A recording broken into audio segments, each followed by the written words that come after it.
You're listening to ABA One-on-One Podcast. Sassy B Worldwide Productions. With over 25 years of entertainment experience, we have done it all. Celebrity appearances, red carpet events, image consultation, and branding design. Our clients range from American football stars to Hollywood celebrities and everyone in between. Want to make a splash in the entertainment industry? Then it's time to get sassy. SassyBWorldwide.com. Hey guys, it's time for a new episode of ABA One-on-One. Open up, yeah. Open up now. Open up. Open up, yeah. Open up. Open up now. I give a damn dog, give him a bone. Give a damn dog a bone. I give a damn dog, give him a bone. Give a damn dog a bone. I give him a bone. With it. 1, 2, 3. Hey guys, welcome back to another ABA One-on-One. Today in the house we have Jay Humphries. We also have Brian and Rick back with us. Jay, want to say, hey, welcome to ABA One-on-One, and let's talk basketball, man. Well, thanks for having me. I'm excited. Looking forward to our conversation.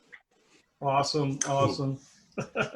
Hey, well, let's start this out, man. About college, coming up, and then getting into the NBA. What was your journey like? Okay. What was my journey like? Yeah. Yeah. Well, I'm an Inglewood, California guy. Grew up in Los Angeles, played at Inglewood High School, and during that time, I went to Inglewood from '76 to '80, and in 1980 we actually won the championship, CIF championship, and were crowned, whatever this means, mythical national champions at the time. But we had Ralph Jackson. We had about 5 guys on our high school team that got major college scholarships. Wow. Okay. Wasn't Matt Calvin? Didn't he talk about that last week, CJ? Did he? And one of those Where did Matt Calvin go, Jay? I'm not sure where Mac He's went. from Southern California. Yeah, he was he played in Long Beach. He played in Long Beach. Okay. Yeah, but he was before me. I was probably in elementary school when Mac was graduating. Yep. Woodward Elementary in Inglewood, California. Yeah. Wow. So yeah, I like I said, graduated in '80, and Mac was actually one of my coaches in Milwaukee. That's right. Yeah. Yeah, he was on the staff with Dale Harris. Oh, Brian was there too back in the day. Yeah, I got drafted that year with Milwaukee with Mac and Dale Harris, and Mike Dunleavy was the other coach there. But then that's where I did my ankle. Like we talked about this last week on the show during training camp. I just walked off the court before the team was going to go to Miami. I just walked off the court because I couldn't run no more. So I remember because that was that year drafted. We had Tito Horford and Jeff Greer and all those guys. Yeah. You dusting off my cobwebs. Hey, Jay, it's unbelievable you said that. I got Dale Harris today. He's going to be on week after next. Oh yeah, Dell and I we talk quite a bit. He's been one of my mentors when it came to a lot of the things that I have incorporated to my coaching philosophy. And so, Dell has been great. Jerry Sloan was great. I had John McLeod. So I've had some students and teachers of the game. Wow. One thing I can remember that Dell always told me is that he's had a lot of coaches that have a lot of his players have become coaches, and he always told me that I was going to be a coach, and I was an extension of him on the floor, and that was just something that I really took to heart. And basketball has been my life, just like everyone here on this conversation. So, I'm still doing it. I don't know if you guys know, but I'm coaching in China right now. I'm just home for the break, and now we got to figure out how to get back across the water and back into China. Wow. Okay.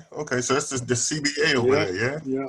Yeah. I've been over several times, Jay, doing camps and whatnot. I coached over there in 2003 or 3 and 4 in Guangzhou. Mm-hmm. Hangzhou, not Guangzhou, Hangzhou. But, guys, what I'll do is I'm going to step back because, I've been coaching internationally and in the NBA and in the D League since 2001. So, but after because the question was asked, my journey after Inglewood, I ended up on the University of Colorado, where Bill Blair was my head coach. He recruited me, and Alvin Gentry was the assistant coach at that time. Wow. At Colorado, and Larry Brown was actually at UCLA, and one of the reasons he did not want to recruit me as a hometown guy to come to UCLA is because they recruited Ralph Jackson, who was also my teammate, and they didn't want to recruit us both for the same position.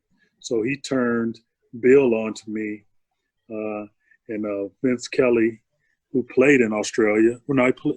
Vince played in Australia. Vince Kelly, my high school teammate and college teammate and roommate, we both left and went to Colorado. Wow. Okay. Yeah. Vince Kelly. That's fascinating. That is so fascinating. Now that name sounds familiar, Vince Matter of Kelly. fact, Vince is still there. He lives maybe in Melbourne. But Vince, 6'7", played there for about 4 years or whatever, but never came home. Vince Kelly. You're talking to two guys who did the same thing, Jay. Yeah. Guys right here. Yeah. Well, I lost my bus pass. Well, I mean, it might happen to everybody, and that's one of the reasons I haven't visited, because I'm scared that I might not come back to the States, because all of my friends stay. I don't know if you guys are keeping them or they just fall in love, but I had a friend. He's a model. He used to. He was the Marlboro Man. He was the first black model to model and do the cigarettes and that type of stuff out of New York. Well, he's a friend of mine here in Colorado. He went to Sydney for a photo shoot and didn't come back. He got married, opened up a barbecue place called Hog Heaven, and didn't come back for many, many years. Better check on it. They may be hostages. That's kind of a thing over here, man. There's so many, Americans or expatriates that come over here and play basketball and just wind up staying. I mean, I'm one of them. I tell you, I came out here myself, Jay, and many moons ago in 1990. Okay. And, so let me ask you, is Butch Hayes still there? Yeah, Butch is still here. Yeah. Butch. He's in Sydney, isn't he, CJ? Yep. Butch Hayes, yeah, he's still here. There's so many guys, man, that do come over here, and it's I don't know, it's different. It's like being at home, to be honest with you. I like to tell people this story. When I first came to Australia, family and friends back home used to say, "What is it like?" And I used to tell them, I said, it's in tens. You call it tens. I called it tens. And they're like, what do you mean? I said, you're either 10 years, 10 months, 10 weeks, 10 days, or 10 hours behind. And then as of today, those tens are now one. So Australia's it just depends on what you're looking for. It could be a year behind, a month behind, a week behind, an hour behind. But it's just like being at home. It's just different. That's all it is. So what you're saying is a little slower, but that's pretty much it. Have everything that we have here. That it's on my list. Like I said, I haven't been, but my wife and I want to explore that part of the world. We've been everywhere. This, for everyone on this conversation, this little basketball thing has enabled us to travel the world, visit the world, and see places that we may not have. No question. No question, Jay. No question. For sure. Yeah. Man. Yeah, it's. I think. Go ahead, Rick. I think CJ said something to me when we first started this thing 23 or 24 weeks ago, that at the end of it, he was going to be taking care of everybody, bringing them to Australia on an all expense paid thing by him. So I'm looking forward to it myself. I've already, Hello, Rick. Hello. Wait a minute. I think I'm having difficulty on my hearing side. He's interviewed nothing but first class guys, so it might be cheaper, instead of getting all these first class flights, just rent us a chartered plane and we can all just fly in together. Yeah, that'd be great. Be like an NBA team. Thank you guys. Like I'm not paying you enough. Really, this is amazing. I'm still waiting on that first paycheck. Hey, that's right. That's my bad. You didn't get yours, Brian? Mine came yesterday. No, Brian got a shunky agent. I keep telling him that. He's got a shunky agent. If you don't suggest things don't happen. So we got to suggest. Hey, I have no problem with that, man. Almost everybody we've had on this show, in one way or another, we want to work with. We want to try to get them out here. We got a lot of young people that check out our show, and it's good for them to hear people like yourself and others on here. So, okay. Where there's a will, there's a way. Okay, I just use your United Miles. There you go. Yeah. There you go. But man, back to basketball for me. I mean, I did my 4 years at Colorado with those guys, and Bill Blair left after his first year, my first year here in Colorado, and left and went to New Jersey with Larry Brown, and so Alvin left and went to Baylor, and Tom Apke came in from Creighton, and he was my head coach for the rest of my college career. So, what conference were you guys in, Jay? The Big Eight? The Big Eight at the time. Yeah. That was a good league. Oh yeah, we had some quality guys: Darnell Valentine, Rolando Blackman, Wayman Tisdale. This guy from California, I think his name was Jay Humphries. Had a few guys that came through there. Yeah, Wayman's from my hometown, Oklahoma. Colorado. I remember Colorado. I was behind you a bit there, though, Jay. That's all. Okay. I mean, it wasn't a lot of us that kind of came out of Colorado's professional basketball players. You had Scott Wedman. You had, for the old guys, you had a Cliff Mealy came before Scott Wedman, and then myself kind of went into the league. But now you got guys coming out of there right and left. Yeah, because I remember played. This is both back then. You would have just left, because this is probably in 1987 season. And I was at UC Santa Barbara, and we played Colorado, and they had this tall kid. What was his name? He played for Houston for a little while, I think. Matt Bullock. Yeah, that's him. Matt Bullock. Yeah. Big tall kid. And we played them that year.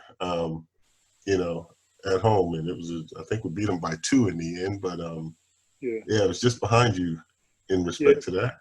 I think he's still working for Houston. He does radio for the Rockets. He does. He does. Yeah. Okay. I don't think he's working for Houston after Mike D'Antoni's left. I think they're gonna clean house. Yeah. But they're gonna clean those 2 contracts out with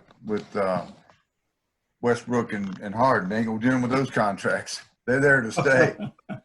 Ooh. Oh, well, we don't want to touch that subject today. I don't think the Houston subject, but Jay, just getting back to you, Jay. Your NBA career, man. You had a long NBA career, and I know because again, I'm a bit of a buff when it comes down to it. It seemed like you were doing a dance with Milwaukee and Phoenix. and I remember you was at Milwaukee, then you went to Phoenix, or you was at Phoenix first, and you went to Milwaukee. It was one of the two, and then you went back to the other one. Is that correct? Would I be right with that? Well, you got 66% of it right. Okay. 66, but I left Milwaukee and went to Utah. So I played with Stockton and Malone for 3 years in Utah. Yeah, that's right. That's right. Yeah. So then we had Jeff Malone was on the team. They traded Jeff Malone for Jeff Hornacek. So the 3-guard rotation was Stockton, Hornacek, and myself. That's right. Wow. Okay. Wow. Okay. Wow, You guys that's a had good a line whip. up there, bro. Woo, that's right. You guys had a whip back then, man. So we were there all the time. We the closest I got, we lost actually in the Western Conference Finals to Houston the year. I think it was the first year that they won the championship. Okay.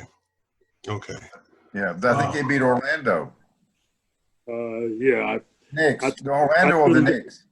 Yeah, I tuned out after we lost. So, Yeah. Hey, who was on the Phoenix team with you? My Phoenix team. When I first came to the league, let's see. First, I'll name some guys. Let's see, Kyle Macy. Yeah, Kyle Mason. Rocket Rod Foster was there. Ooh, We had Larry Nance, Walter Davis, James Sweet Walter Edwards. D. Wow. Sweet D. Yeah. And, So those guys, but we had some guys that came through there. We had Maurice Lucas came through, Rick Roby came through. We had quite a few names that ended up coming through, and we played. I was there for 3.5 years, and that was when they traded the whole team away 5 minutes before tip-off in the trade deadline. They traded myself, Larry Nance, Mike Sanders, William Bedford. You just name it. They got rid of all of us. Wow. Coach, Jay. Who was the coach? John McLeod was the coach. That's right. And Al Bianchi. And we had Wetzel that you guys had on, I guess, last week. Yeah. So what happened was they fired John McLeod in that same year. I think Wetz took over and Al helped him out. And then that's when they traded, for Kevin Johnson and all of those guys. And then Cotton came in. Okay. CJ, I can't believe you didn't say anything about McLeod. I know I kept my mouth shut for a reason. What He's from Oklahoma? coaching influence? No. No. Is he from Oklahoma? Yeah, but every time an Oklahoma person gets mentioned, I always throw in my 2 cents. Oh, okay. Now, which is not very often. Yeah, especially when you're talking basketball. I thought that was football. I know football. Football's a different story. We're every team in football. Right. I thought that was a football player. Yeah. Oh, goodness. But that's for another show. Okay.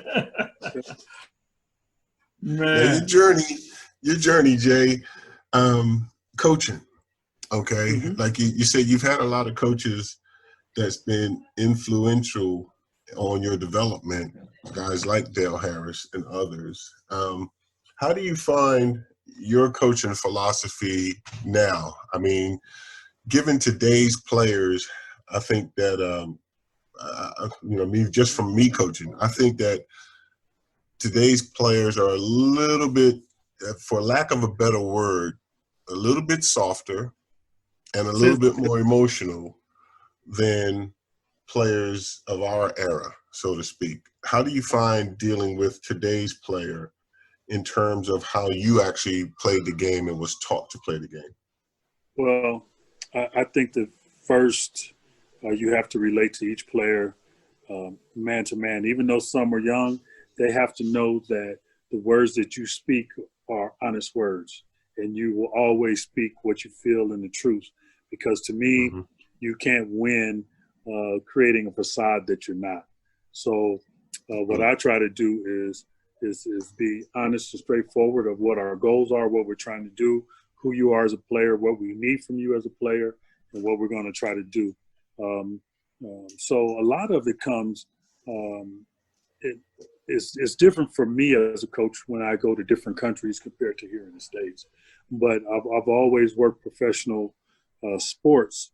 So one thing that's underlying and in the background of professional sports, in most cases, if they're not doing what you ask or not fitting in the way that you need, it's a paid job, so you can replace, unlike in college. So my whole goal and what I learned for Jerry Sloan was that just being straightforward, honest, and being who you are is the best route, because you lose respect when you try to create and be something that you're not. You tell a player something that he's not, or just tell him something to be telling him something. Well, when it comes back around and they find it out, they lose respect for you as a coach and as a man. So I think that the foundation of success, you're seeing it here in Denver with Coach Malone, is that they respect him as a man. He respects them as men and as players. And then you can build a foundation with a cohesive goal to get to the next level. Great point. Yeah, great point. Right. Because I think that is important though, in terms of, because see, again, like I said, coaching players that I've come across, especially here in Australia, I try to develop these players in terms of, dealing with reality, so to speak, because a lot of the players that I do help here, we try and send back to the U.S. and get college scholarships, and they play college basketball there. But there, it's a different beast. It's a much different beast than it is here, where this is a club-based environment. Yeah. And so they're used to, putting on the baby gloves with them here, because it's about the money that they spend to go to the club. And, right. They want to keep them there. But like I try and prepare these guys that when you go back home, that's not the way it is. There's always someone better. And the only person that is better is the one that's willing to outwork you. So you need to put in work, and I try and be as harsh as I can with them. So that's a great point, man. I really respect that. Well, and for me, I think the foundation of growing up in Inglewood, where everything was competitive in order to get to the next level. There was no pampering. There was no club teams. There was no AAU and none of that. It was like, you go to Rogers Park in Inglewood and you play, you put your name on the board. If you lose, you might not be able to play again for 8 games.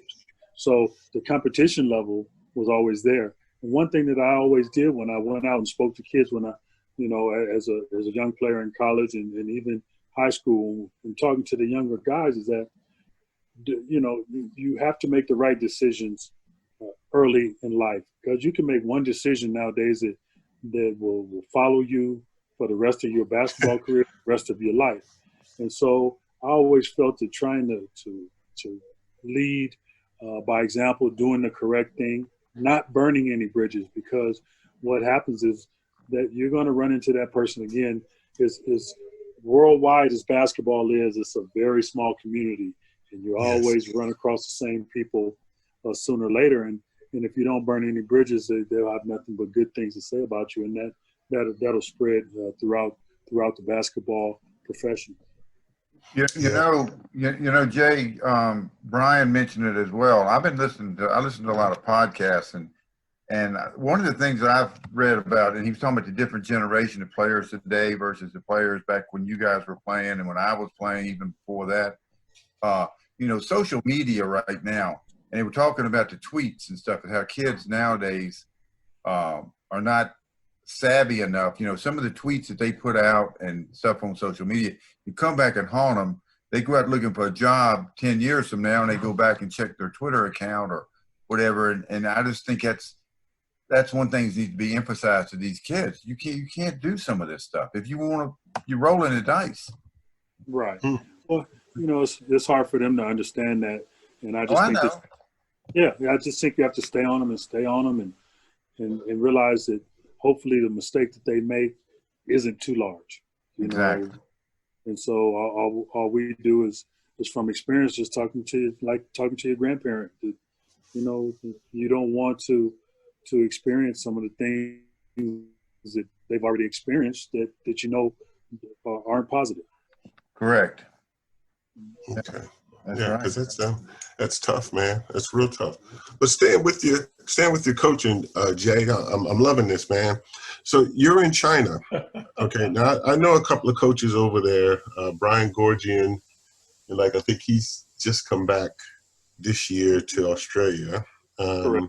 There's another coach friend of mine, Bill Tomlinson, who I know coaches at a university there as well. And then there's Jesus, I just had a mental blank. Brian, he's at the Chinese basketball school, that CBA school or NBA school there in Guangzhou. I think it's Guangzhou. I mean, we went there for a little bit. What do you find? That's a nation of a lot of talented players, but what do you find the difference being between, say, coaching Westerners as opposed to coaching Chinese players? Now, the reason I asked that is because I took a team, my academy team, I took them on a tour a couple of years ago, and we were playing a game, and we were at Shanghai High School, and the score was 2-0. They were beating us 2-0. And we came down, we got a steal, we got a bucket, we got another steal, got a bucket. The coach called a timeout and literally let them have it. And that team was no more good for the rest of the game. I don't know if you've come across those type of experiences, but how do you see coaching in China as it differs from, say, coaching somewhere else, just based on culture? Yeah, well, I did run into that. I coached in Korea for 6 years also. So I ran into that more in Korea than I have in China, but it is prevalent. I think that the difference is that in China, you're designated to, at a young age, they go out and search you and say, you're going to play basketball. Yeah. And Yep. so they put them through, all of it. And it's really not a break to me. It's like you're designated. They almost buy you from your family. Yep. You're owned by a basketball club. And You should be 7 foot.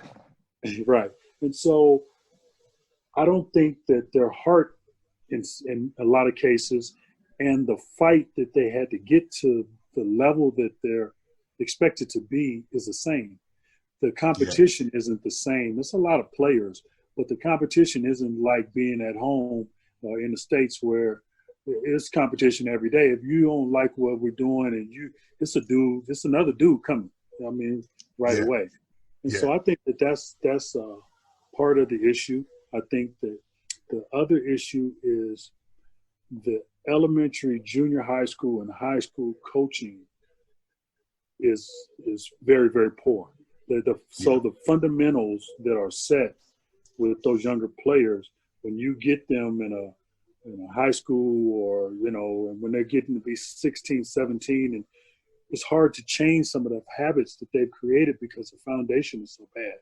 So I think that that's one of the main things. And then the culture. It doesn't matter if I'm coming in and I'm a rookie and I've been watching Sidney Moncrief my whole career, and my job now is to compete against Sidney. I'm going to compete against him and try to take his job.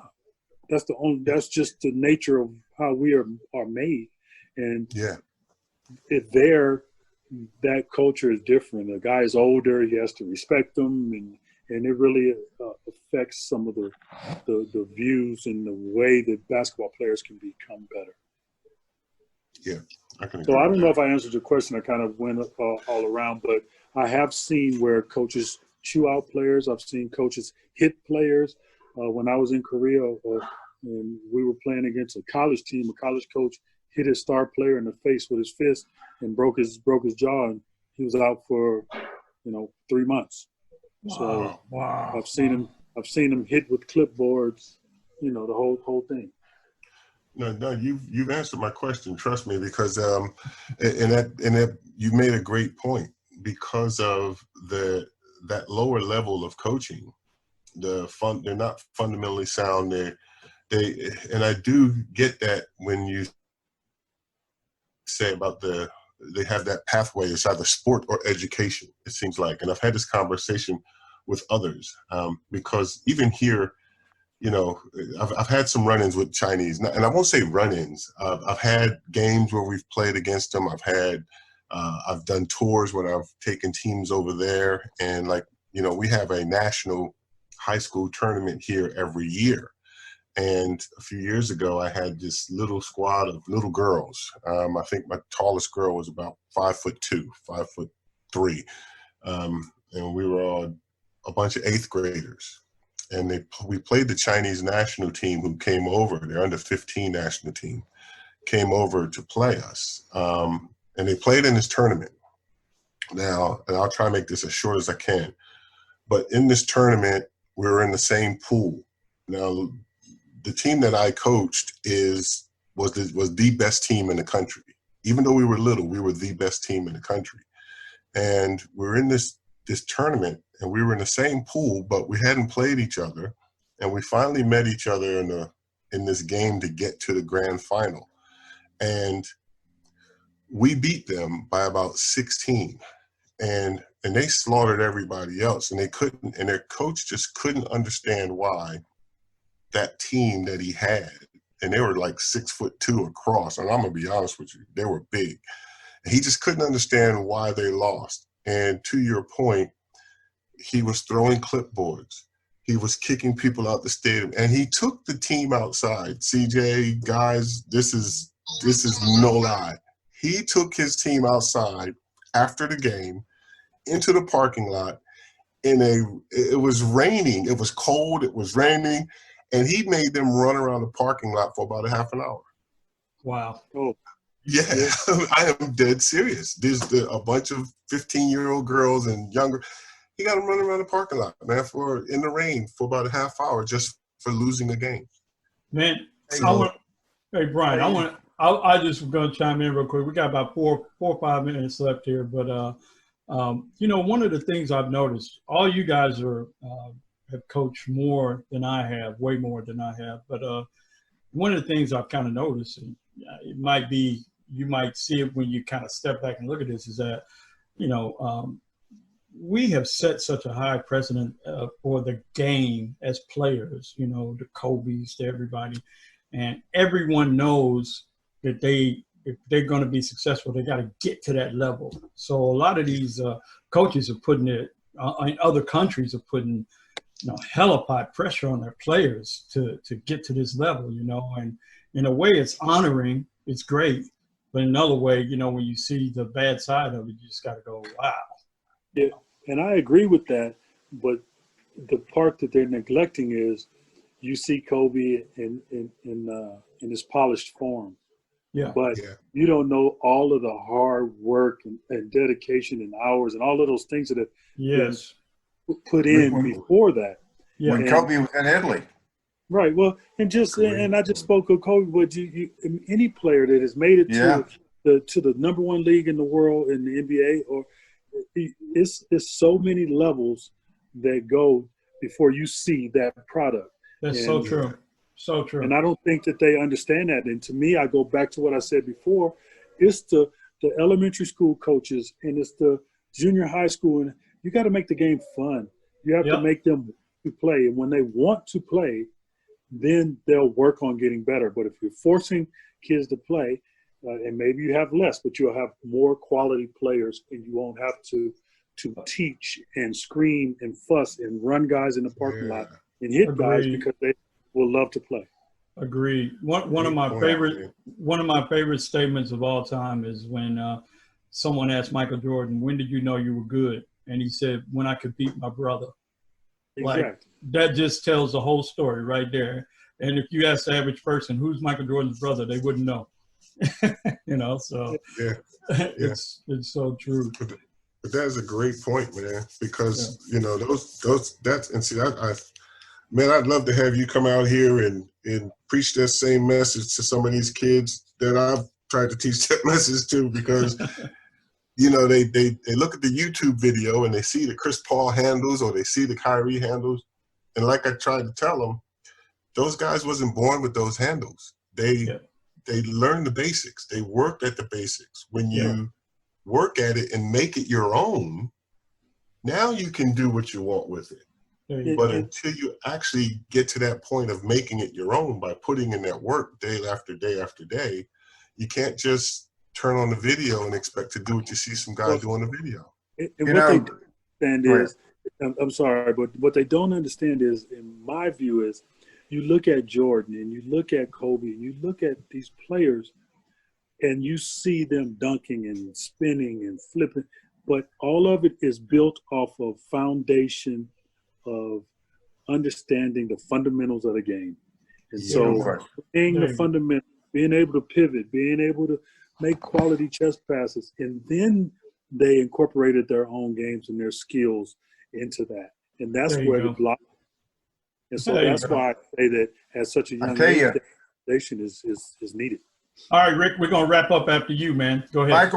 Michael Jordan, because I'm a North Carolina guy now. I'm a little bit biased here, but Michael Jordan, again, talking about foundation. I knew his high school coach. I lived in Wilmington, North Carolina, but Michael Jordan playing for Dean Smith was probably one of the greatest things, and he'll say that to this day, that ever happened to him. He learned fundamentals. That was that old saying, who can hold Michael Jordan to less than 20 points? Dean Smith. Because he ran the team offense. He had, because he had Worthy and Sam Perkins and all those other guys, but still. Awesome. All right, Rick, we got to cut it, Rick. Rick, we're going to have to cut it out, bro. We got about 45 seconds left. And just want to thank everybody for being on here. Man, this was an in-depth one. Guys, thank you very much. And Jay, thank you for being on the show, man. And Rick and Brian, let's all do it again, guys.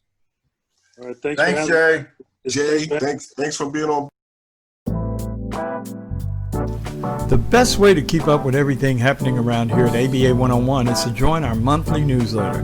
Just for joining, we give you $230 worth of free gifts from our sponsors once you confirm your email address. You can unsubscribe at any time, but why would you? Just go to our website, www.aba101.club, scroll to the bottom of the page, and subscribe.